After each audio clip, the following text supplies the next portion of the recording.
काही ठिकाणी या दिंड्यांवरती जे आहेत ते मांस फेकण्याचे प्रकार जे आहेत ते मध्यंतरीच्या काळात पुण्यामध्ये घडलेलं होतं। पुण्याच्या कॅम्प परिसरामध्ये एका महिलेने मांस फेकल्या प्रकरणात वारकऱ्यांवरती त्याच्यावरती कारवाई सुद्धा झालेली होती, गुन्हा दाखल झालेला होता।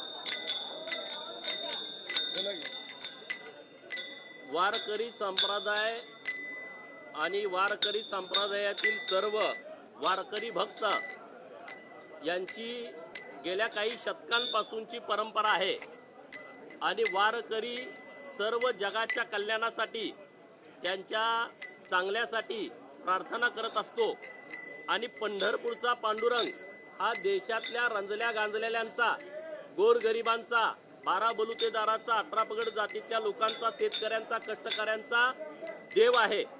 आणि त्यामुळं काही लोकांना अशा या वारीला गालबोट लावण्याचं षडयंत्र केलं जात आहे आणि अशा षडयंत्राला कोणताही वारकरी बळी पडणार नाही।